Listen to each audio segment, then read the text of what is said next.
What is up, you guys? It is Balake, B Nasty, Blake Smalls, Indigo Lulls, and we are back with another video. So Balenciaga just put out a handbag that is styled to look like a plastic trash bag, which, if that doesn't already sound like an absurd concept, it can be yours for the low price of $1,780.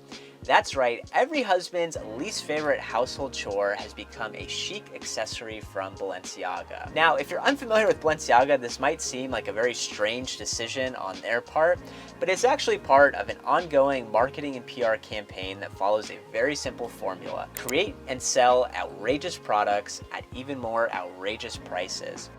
And you know it's gotten bad, guys, when images of Justin Bieber wearing bottle slippers from Balenciaga start to circulate online, and people aren't sure if they're real or fake, because that's just a very Balenciaga thing to do. Fans of the brand say that this is Balenciaga's way of poking fun at the fashion elite and really questioning what it means for something to be luxury. Others say this is Balenciaga's gimmicky way of getting publicity and really not abiding by any of the house codes for Balenciaga. So in today's video, I want to investigate, why is Balenciaga doing this? Is it working? And is it worth it for other brands to follow suit? From afar, it seems that Balenciaga's overall strategy has been working exceptionally well. In 2021, they overtook Gucci as the most searched brand among Gen Z. Additionally, they've been spotted on countless celebrities in recent years, including Kim Kardashian, Kanye West, Hailey Bieber, Dua Lipa, Cardi B, and many more. Along the way, analysts have speculated that their sales have grown from $750 million a year to $1.5 billion a year since 2015, when Demna took over the creative reins of the brand. So if the brand is doing so well, you might ask yourself, why do they resort to these cheap gimmicks like the trash handbag? The answer to these questions becomes a lot clearer once you start looking at the numbers and impact behind them. When Balenciaga released the trash handbag, in 1 week they received 54,000 mentions on Twitter and $2 million worth of media coverage. If you think that's impressive, when the destroyed Paris sneaker release, which was an $1,850 unwearable shoe that would get thrown out at the donation bin of any Goodwill, but Balenciaga pegged it as a collector's item, they received $5 million in media coverage as a result. To put that into perspective, when they released their campaign with Kim Kardashian, one of the most followed people on social media, they received in 2 weeks $2.4 million in media coverage. So Kim is certainly a needle mover, but not even she gets as much attention as some of these gimmicks that Balenciaga is doing. So with an attitude that all publicity is good publicity, Balenciaga has really drawn a lot of attention to the brand with pretty little effort. You may be wondering, if this is so effective, then why don't more luxury brands participate in this? A lot of that, I think, comes down to how luxury brands perceive themselves. Many see themselves as these purveyors of exclusivity and glamour and culture, and it's a very prestigious field to work in, and to do something that's so gimmicky or kind of lowbrow is just beneath them, so they don't want to do that. Other brands, they're very artistic or conceptual, and they have these esoteric themes, and they don't want to compromise their vision at all, and focused on selling clothes would just be too capitalistic for them.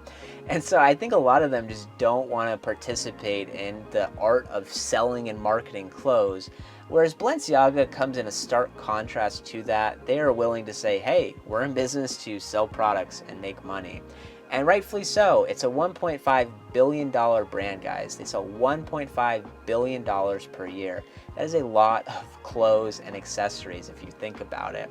So it makes sense, right? They're owned by Kering Group, who also owns Gucci, Bottega Veneta, Saint Laurent, and many other brands. And Kering Group wants to make money. They're not here just to be a non-profit supporting the arts.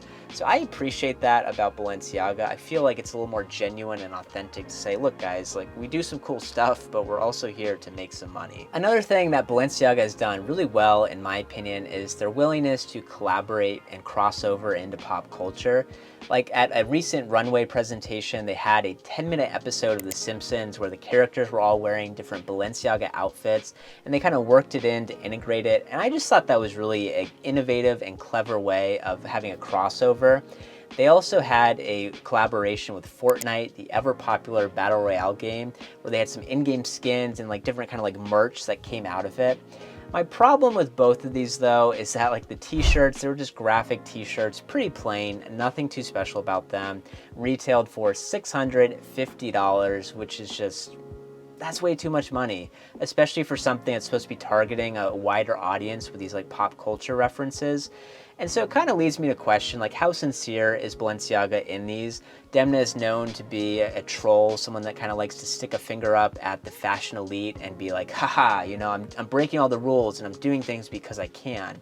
So it just makes me question, like, why did they do it in the first place? And I think that's really my ultimate big gripe with the brand, is that because Demna is a troll and he uses a lot of irony and parody in his designs, you never really know which side of the punchline you're on. I think most of us assume when we purchase Balenciaga clothes that, oh, I'm in on the joke, I'm laughing with them, I get it, this is so funny, yeah, like we're sticking it up to the fashion elite, we're sticking it up to the people that overconsume things. But you might ultimately be playing into their hand and you're the punchline yourself, and now you're out, you know, $800 on your Balenciaga hoodie. It's kind of like when you go to a nice restaurant and you pick out the most expensive wine on the list, only to find out that was actually not a great choice because the best wine cost half as much. Now the wait staff is laughing at you because you played into their hand. You went for the obvious thing and not the cool thing. In conclusion, is Balenciaga genius or trash? I think there's a lot of genius in Balenciaga right now. They have found a way to relate to people in a way that many brands are struggling to do right now, and they've reaped the rewards as a result. I do think that the gimmicks and trolling will get old very quickly with a lot of people, and the brand will need to reinvent themselves to maintain their success.